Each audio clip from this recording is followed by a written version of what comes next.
Boa tarde, e a paz do Senhor sobre a vida de cada um que venha ver e ouvir este vídeo.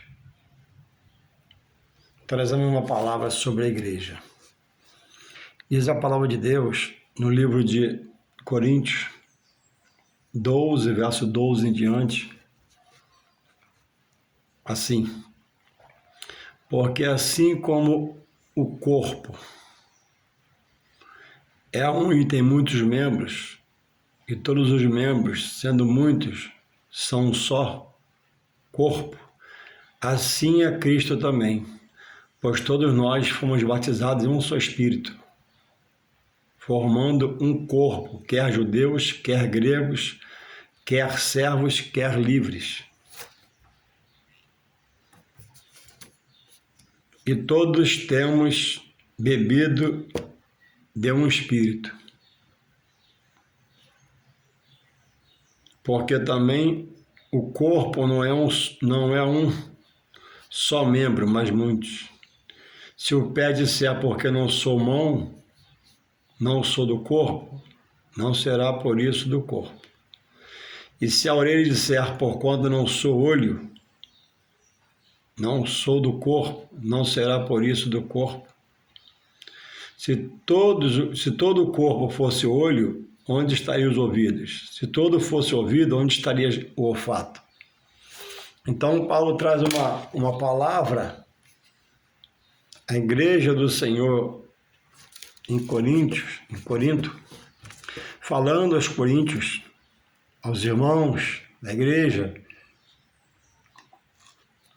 e explicando como devemos ser como formador do templo, do corpo de Deus, por Jesus estabelecido, sobre o qual o Senhor Jesus é a cabeça de todo esse corpo. Então Paulo diz, que todos os membros formam o corpo, fazendo uma ilustração em relação ao corpo humano. O corpo não é só a cabeça. É a cabeça, mas todos os integrantes, braço, perna, boca, olho. O corpo não é só uma parte de um membro, mas todos os membros formam o corpo. Então, nenhum membro pode dizer que não é do corpo, que todos estão inseridos no corpo.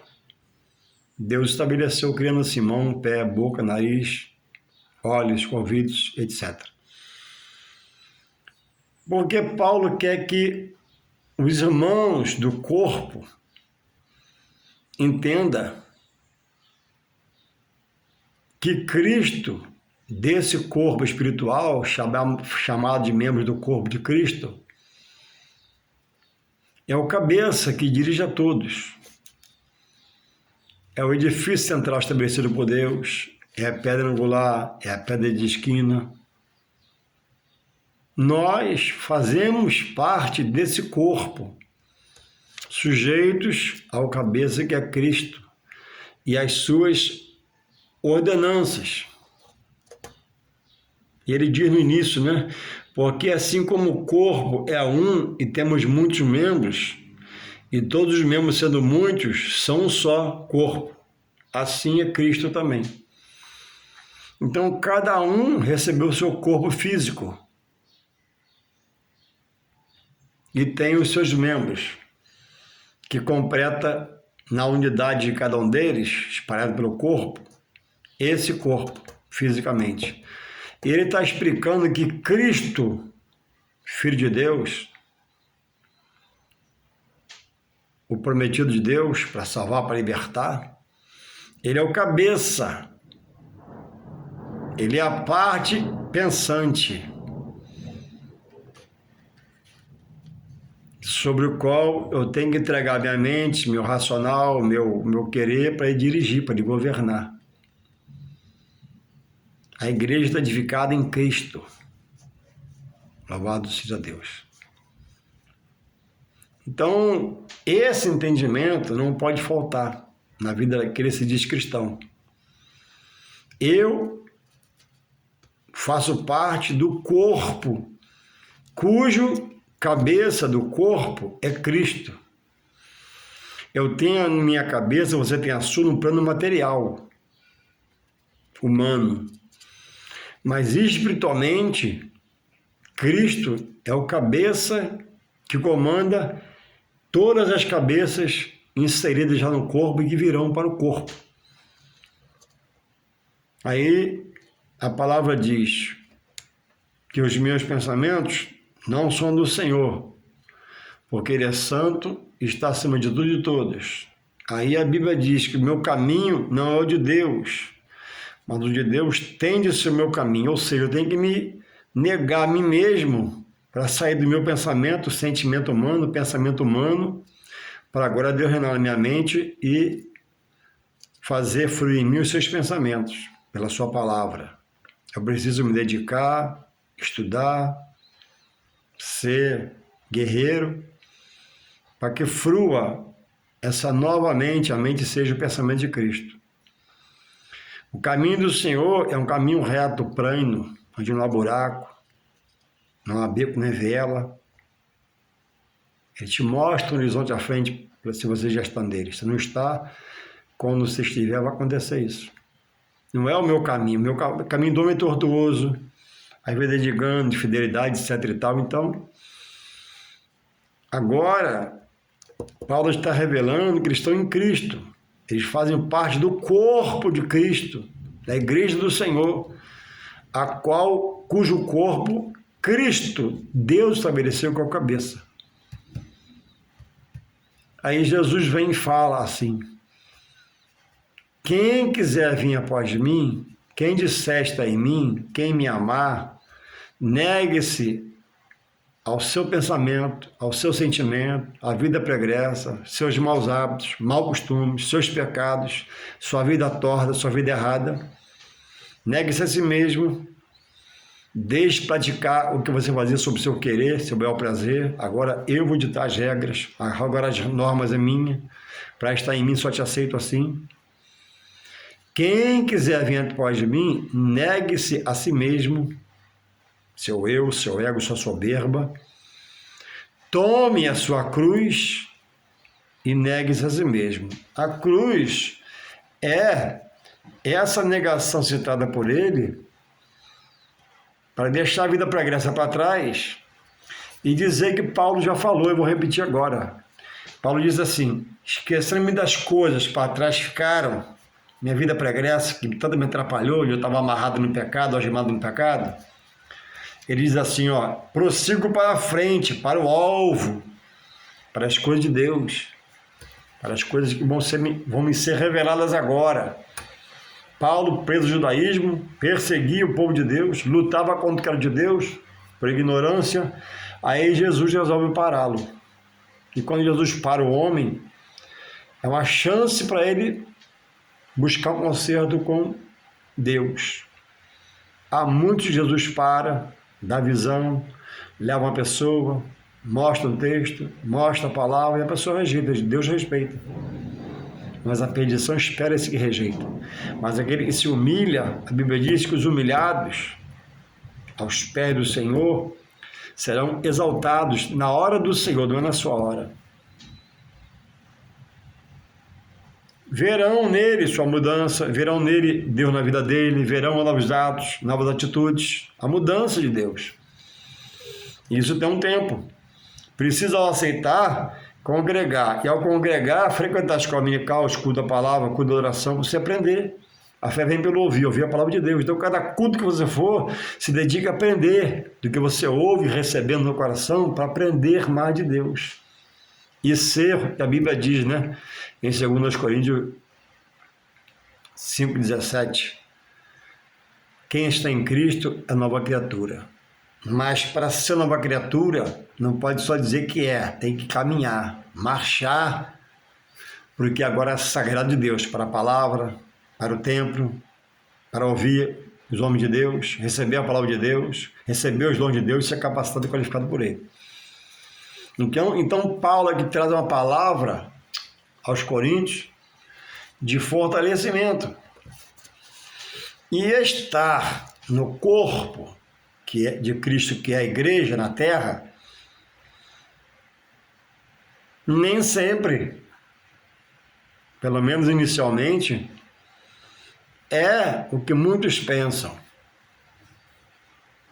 Estou em Cristo, vou arrebentar. Estou em Cristo, vou agora ter sucesso constante. Não. Jesus não morre para ninguém ser rico financeiramente. Jesus não morre para ninguém ter uma indústria, uma fábrica. Mas tantos quantos trabalharem, usarem sua inteligência, a saúde que Deus dá, a força que Deus dá para trabalhar, serão vitoriosos nos seus intentos. Nem todos serão ricos, nem todos serão milionários, nem todos serão bilionários, nem todos no Senhor terão um avião, terão um carrão do ano, uma casa de praia, uma mansão, um iate. A Bíblia diz que Deus deu a terra aos homens, não classifica só cristão. Não tem qualificação ali. Deus deu a terra aos homens, para os homens nela lutar e trabalhar no seu dia a dia e vencer materialmente. Quem vence materialmente, trabalhando no esforço do seu suor, no hora que vai ser salvo, porque salvação não é por ter sucesso financeiro na vida material, salvação é por aceitar Jesus. Vai ser rico, vai ter conforto, bem-estar, vai ser bem-sucedido, vai ter prazer de comer o que quer, beber o que quer, mas sem aceitar Jesus não há salvação. Esse prazer será só na vida material. Quando morrer, perde a salvação, quando ele não voltou-se para Jesus. Porque alguns Deus abençoa e depois se acha autossuficiente. Não preciso de Deus. Tenho dinheiro aplicado, tenho meu carro, meu filho faz faculdade. Esses certamente perecerão. Por não atentar pelo estoque do Espírito Santo de Deus na sua vida. Então, Paulo traz a consciência. É preciso estar inserido no corpo de Cristo para herdar a vida eterna com Deus. O processo de ver Deus após a morte, após o juízo, é estar em Jesus Cristo na terra hoje, sob seus pés. Morrendo sem aceitar Jesus, sem concordar com Jesus, sem acatar a palavra de Jesus, sem crer que ele é filho de Deus, sem fazer a sua ordenança, sem cumprir os mandamentos, está fora de Deus. É bíblico, não é o pastor que fala, não o pregador. Então, nós estamos no corpo de Cristo. E mostra aqui a vida do apóstolo Paulo mais à frente, em 2 Coríntios 11, do 23 em diante. Eu vou ler só uns 3 versículos, né? É muito grande, você lê depois aí. O sofrimento de Paulo pelo Evangelho. 2 Coríntios 11, 23 em diante, até o finalzinho do capítulo. Diz assim, ó. Recebi dos judeus 5 quarentenas de açoite, menos um. 3 vezes fui açoitado com varas. Uma vez fui apedrejado. 3 vezes sofri naufrágio. Uma noite, um dia, passei no abismo. Em várias viagens, muitas vezes, em perigos de rios, em perigos de salteadores, em perigo da minha nação, dos judeus, inimigos do Evangelho, em perigo dos gentios, em perigos da cidade, em perigos no deserto, em perigo no mar, em perigos entre os falsos irmãos, em trabalhos e fadigas, em vigílias, muitas vezes, em fome e sede, em jejum, muitas vezes, em frio e nudez. Olha como ele termina. Além das coisas exteriores, do trabalho do dia a dia para sobreviver, do labutar pela vida, além das coisas exteriores, na vida secular, não espiritual, me oprime cada dia o cuidado de todas as igrejas. Fundou muitos ministérios, percorreu muitas cidades, muitas nações, fundou vários ministérios, preparava o obreiro, deixava lá e ia para outro lugar. Chegava no lugar, preparava outro ministério, deixava o obreiro e ia embora. E ficava escrevendo, faz assim, cuidado com o falso mestre, cuidado com o falso profeta, e vai. Diariamente. Por todo um tempo longo na sua vida foi o ritmo de Paulo isso aí. Cuidar dele fisicamente, às vezes, como citado aqui, com fome, sede, jejum, vigílias, perigo de rios, salteadores, perigo dos judeus, que era onde achava nas cidades que contestavam o Evangelho, não aceitavam Jesus. Mas venceu. Então, não há, para mim e para você que está no Evangelho, nesta terra que vivemos, mesmo no Senhor, felicidade plena. Porque aqui convivemos com a morte, com o desemprego, com a enfermidade, com o dia mal, com um dia trágico, com a notícia ruim. Estamos sujeitos a essas coisas. Jesus falou, no mundo teríamos aflições. Mas diz o que? Tem de bom ânimo. Eu venci porque eu venci, você está em mim. Se eu venci, você está em mim, você vai vencer também. Eu vou te levar, vou te guardar. Tenha bom ânimo, resta comigo. Então muitos entram, né? Achando que está imune a tudo, livre de tudo, mas não está. Estamos sujeitos a tudo. Diz a Bíblia que tudo sucede ao justo, o que busca o juízo de Deus, e ao injusto. O justo morre, o injusto morre. O justo é roubado, o injusto também é. O injusto vence, o justo vence. O injusto é arriscado a ter uma enfermidade ruim, o injusto também. A diferença é o final. Jesus promete que nele morrer, segundo a sua palavra, um dia ele vai ressuscitar dos mortos. Viver com Deus, o Pai, na glória dele. E promete aquele que não atentar para observar a Escritura e obedecer ele, não aceitando, rejeitando, promete que vai ressuscitar dos mortos, São João 5, 28 e 29. Para uma vida eterna sem Deus. Junto com o mal e os seus anjos. E todos os rebeldes. O próprio Senhor fala, né, que preparou o inferno para o diabo e seus anjos, todos rebeldes. Os rebeldes são aqueles que não aceitarem, não acatarem, rejeitarem, não examinarem, dar descosta, pisar em cima, cuspir, contestar, murmurar, blasfemar e não querer estudar para aprender de Deus. Então, enquanto eu estiver aqui, nessa terra, vai haver angústia, salário baixo. Quero comprar algumas coisas, tem que esperar, comprar no cartão, fazer devagar, fazer em 2 vezes, 3 vezes angústia. Mas estou em Deus. Aí a Bíblia diz, o pregador fala na igreja, né? Porque o nosso Deus é o dono do ouro da prata. Sim, porque tudo está nas mãos dele. Mas ele deixou o trabalho como ofício, para pelo trabalho nos conquistarmos. Então a igreja não é lugar de você buscar carro do ano, nem casa de praia, nem mansão para morar, nem comprar avião, nem dar uma oferta de 500, porque o obreiro falou assim, você vai pagar 10 mil, isso não é bíblico. É que você não estuda, você está na emoção, a emoção te leva a fazer essas coisas. E isso cansa você, daqui a pouco muitos saem da igreja por isso, que o evangelho não é isso. O reino de Deus não é comida e bebida, mas é bondade, misericórdia, amor, justiça de Deus. O que eu preciso é estar em Deus, humildemente, esperando em oração, me preparando para o que eu quero fazer amanhã, crendo que Ele vai me conceder. E talvez não conceda, Ele só vai conceder o que for para a minha bondade e permaneça nele. O que é para me tirar dele, Ele não concebe.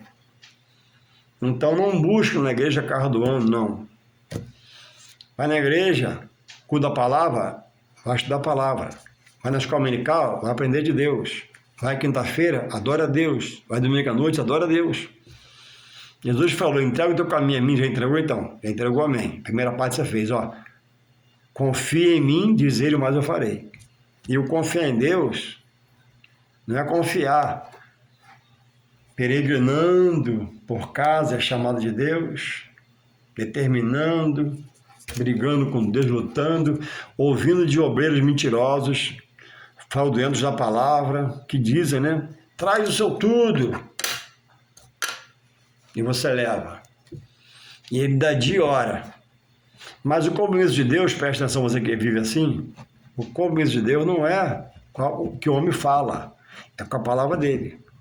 Obedecer o que ele fala, para você fazer um voto a ele, é bíblico. Se não for bíblico, não faça, não vai dar certo, é ele. E você faz, não dá certo, porque você está louco espiritualmente, andando para lá para cá, não para na congregação para ouvir seu pastor, e não acontece, você vai nele, ó, você não teve fé, aí manda você fazer outro, e às vezes você faz outro, aí quando você voltar, ó, irmão, está faltando fé, ele está te enganando, te iludindo. Mas, irmão Juarez, tem isso em algumas igrejas, hoje tem e acrescente.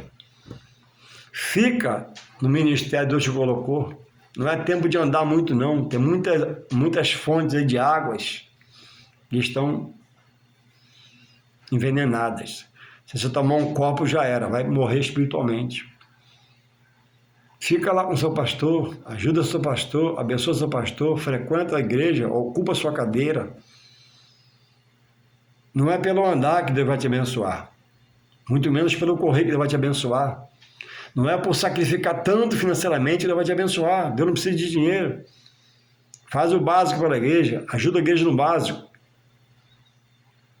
Deus vai enviar outros para igual você ajudar e somar e poder bancar a igreja no funcionamento. Sai da mentira do homem, sai da ilusão do homem, sai do rodeio do homem. Para de sacrificar e dar tanto em uma coisa que Deus não manda fazer. Observa o que falam, onde você vai, vê se é verdade, vê se é bíblico. E o obreiro mentiroso lá, né? Deus me revela. Se você trouxer tanto, eu vou te dar tanto, e você dá o seu tanto que está sendo iludido. Muitos lugares a direção está na mão do diabo, do mal. Só tem a roupa do homem de Deus, parece que é Deus, mas já não é mais. Quem domina ali é o mal. Porque quem dirige está no engano, furtando, subtraindo em campanhas mentirosas, votos mentirosos, o que é seu e Deus sabe. E você não para para ir na escola dominical, você não para para ir no culto da palavra, está dentro de um lugar que parece um corpo de Cristo, né? Que a cabeça não é mais Cristo. Pela mentira não frequenta mais o ambiente, nem o Espírito Santo. O cabeça ali é o próprio homem, a cabeça ali é humano, o pensamento é humano, a visão humana, a audição humana, te enganando, ludibriando. Lobos vestidos como ovelha. E chega a você em amor, a palavra de amor, muita bondade, muita misericórdia, preparado para descobrir que você tem, te fisgar, te roubar, saquear o que você tem, descobrir que você tem. E você abre o coração, descobre, faz uma campanha. Quem tem, dá seu carro, dá seu tudo. E quantos estão dando não se arrependendo, porque entende que foi roubado, saqueado. Então a igreja não tem esse fundamento. A Bíblia diz pelo apóstolo Paulo em Coríntios capítulo 2, que o evangelho que ele pregava não adivinha de persuasão humana, palavra humana, sentimento humano, visão humana, mas era espírito e poder, evangelho é espírito e poder.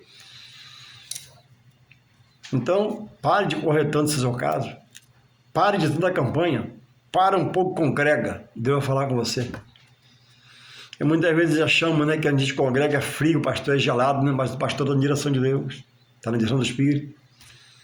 O pastor não quer ir para essa visão de estar proclamando tanta vitória, tanta bênção, mas ele ora por você em casa, ele jejum por você, é sério, lê a palavra a sério.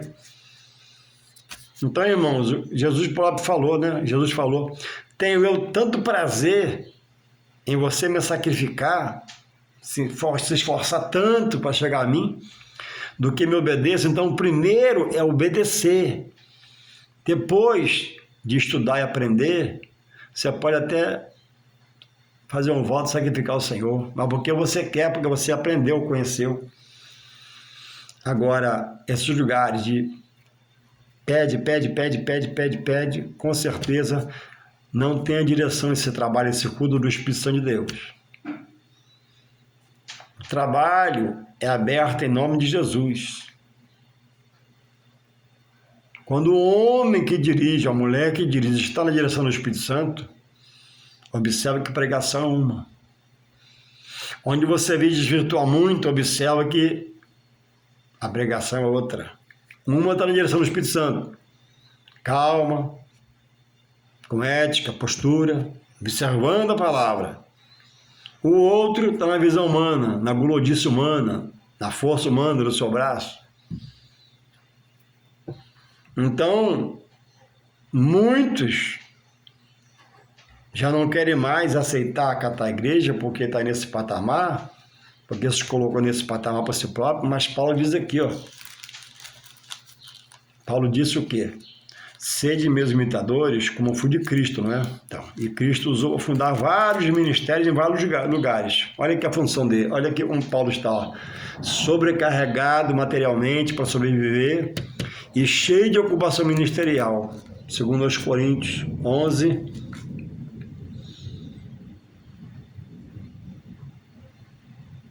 27. Em trabalhos, fadiga, em vigílias, muitas vezes em fome, porque não dá tempo de comer, em sede, fugindo do perigo, em jejum, muitas vezes em frio e nudez.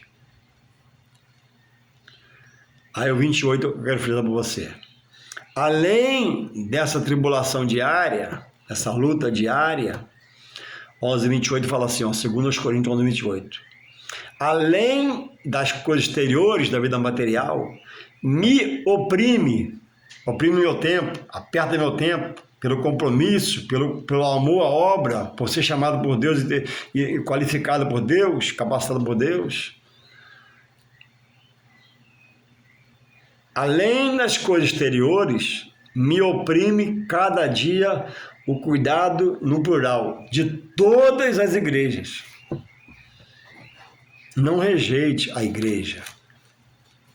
Rejeite o mau obreiro. Rejeite o que estava na mão de Deus, que era um bom pastor, e mudou. O bom obreiro que perdeu a retidão, o bom obreiro que virou um safadão, tem no nosso meio. Tem um que engana, tem, mas Jesus falou o quê? Para mim e você. Ó, examina a Escritura, vê o que ele está pregando. Se ele mudar, fala com ele. Se ele mudar, você pensa em mudar você então. Sem briga, sem rebeldia, de uma forma tranquila, consensuosa. Às vezes precisa se mudar, porque a mentira já entrou, corrompeu a verdade de Deus. Em muitos lugares se rejeita os manjares de Deus. Então, este lutou pelo Evangelho. O perseguidor virou ser perseguido pelo Evangelho. E depois que ele entendeu, que ele creu, nunca mais ele deixou de cumprir sua missão. Então ele diz aqui, ó,